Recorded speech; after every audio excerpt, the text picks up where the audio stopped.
तो हफ्ते के पहले कारोबारी सत्र में भारतीय बाजारों के अंदर आज भी खरीदारी देखने को मिली। करीब करीब 1/4% के आसपास की बढ़त आज सेंसेक्स में आते हुए दिखाई पड़ी और जो तेजी थी इसमें ना केवल फ्रंटलाइन इंडेक्स पार्टिसिपेट कर रहा था बल्कि ब्रॉडर मार्केट्स के अंदर भी खरीदारी देखने को मिल रही थी। इसीलिए एडवांस डिक्लाइन में 1650 शेयर तेजी में और करीब 600 साढ़े 600 शेयरों में बिकवाली देखने को मिली।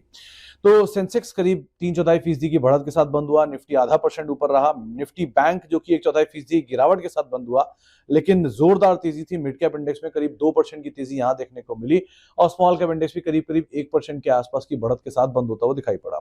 एडवांस डिक्लाइन में 1650 शेयर तेजी में रहे और करीब करीब 627 शेयरों में बिकवाली, यानी हर एक शेयर की गिरावट के सामने करीब 2 से 3 शेयर जो कि तेजी में कामकाज करते हुए दिखाई पड़े।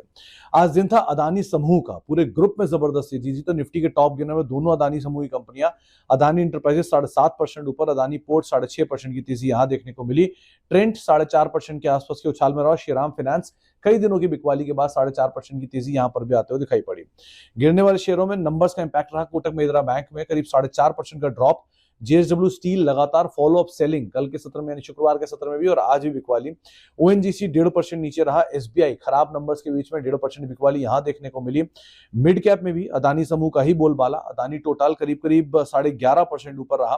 मोतीलाल ओसवाल 8.5% ऊपर, आईजीएल 7% ऊपर और एचपीसीएल करीब करीब 7% तेजी यहां पर आते हुए दिखाई पड़ी। मिड कैप में गिरने वाले शेयरों में गोदरेज प्रॉपर्टीज 1.5% की बिकवाली, मैक्स फाइनेंशियल करीब 1.5% नीचे, प्रीमियर एनर्जी करीब करीब 1% नीचे और भारतीय हेक्सा रफली 1% के आसपास की बिकवाली यहां पर भी आते हुए दिखाई पड़ी। स्मॉल कैप साइड पे जेबीएम ऑटो 7% की तेजी के साथ ये शेयर बंद हुआ। आरती इंडस्ट्रीज में 6% के आसपास का उछाल देखने को मिला। इसके अलावा जीई शिपिंग करीब 6% ऊपर रहा और गोदरेज प्रॉपर्टीज भी करीब करीब 5% के आसपास की बढ़त के साथ बंद होता हुआ दिखाई पड़ा। गिरने वाले शेयरों में केफिन टेक 3.5% नीचे रहा। नुवामा करीब करीब 3% के आसपास की बिकवाली देखने को मिली। अतुल लिमिटेड 2% नीचे रहा और लगातार बिकवाली तेजस में जारी है, तो आज भी 2% के आसपास की बिकवाली के साथ बंद हुआ। एफएनडो साइड पे लीड करने वालों में अदानी समूह ही दिखाई पड़ेगा। अदानी टोटल करीब 12% ऊपर, अदानी एंटरप्राइजेस 8% ऊपर, अदानी ग्रीन 7% ऊपर और आईजीएल करीब करीब 7% तेजी यहां पर रही। और एफएनडो टूटने वाले शेयरों की अगर बात की तो कोटक महिंद्रा बैंक 4.5% नीचे, जेएसडब्ल्यू स्टील करीब 2% नीचे, गोदरेज प्रॉपर्टीज करीब करीब 1.5% नीचे और ओएनजीसी रफली 1.5% के आसपास की बिकवाली यहां पर भी आते हुए दिखाई पड़ी। आज खबरों के दम पे जिन शेयरों में काफी एक्शन था उसमें कोटक महिंद्रा बैंक खराब नंबर्स के बीच में 4.5% नीचे, एसबीआई करीब 1.5% नीचे खराब नंबर्स के बीच में, वोल्टैम्प में 6% का उछाल था इनके अच्छे नंबर्स के बाद और एम बढ़िया नंबर्स और बढ़िया ऑटो सेल्स के बिक्री के आंकड़ों के बीच में 3% के आसपास का उछाल यहां पर आता हुआ दिखाई पड़ा। साल के नए ऊपरी स्तरों पर पहुंचा गॉडफ्रे फिलिप्स एक अच्छी तेजी के बीच में, फोर्स मोटर्स अच्छे नंबर्स और नंबर्स के बाद फॉलो अप बाइंग। इसके अलावा नवीन फ्लोरीन और मैक्स फाइनेंशियल कुछ और ऐसे नाम जो कि साल के नए ऊपरी स्तरों पर पहुंचते हुए दिखाई पड़े। हालांकि साल के नए निचले स्तरों पर पहुंचा जेंसॉल इंजीनियरिंग, क्विक हील जैसे शेयर जो कि तेज बिकवाली के साथ साल के निचले स्तरों पर कामकाज करते हुए दिखाई पड़े।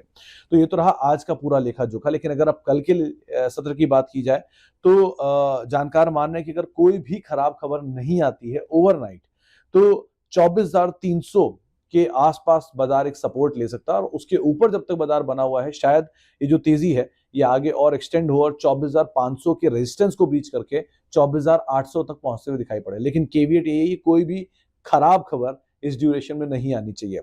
लाइकवाइज अगर निफ्टी बैंक के केस में आपको अभी के लिए इसमें एटलीस्ट लॉन्ग को अवॉइड करना होगा और 54,500 ये आपका एक सपोर्ट रहेगा। उस सपोर्ट को आधार मानकर आप अभी भले निफ्टी बैंक के अंदर बने रह सकते हैं, लेकिन फिलहाल के लिए कोई लॉन्ग साइड पे पोजीशन आप अपनी यहां पर ना लेकर चलिएगा। निफ्टी ज्यादा बेटर पोजीशन है निफ्टी बैंक के कंपैरिजन में, क्योंकि वहां पर रिलायंस का सपोर्ट है, वहां पर एफएमसीजी का सपोर्ट है, वहां पर अदानी समूह का सपोर्ट है और वहां पर आईटी का सपोर्ट है। इसलिए एक बार को निफ्टी बैंक कंपेरेटिवली निफ्टी के ज्यादा बेटर सिचुएशन में दिखाई पड़ रहा है। साथ ही साथ कल के लिए आपको नजर रखनी होगी पहले तो एक लिस्टिंग पर 2026 यानी FY26 की पहली लिस्टिंग होने वाली है एथर की।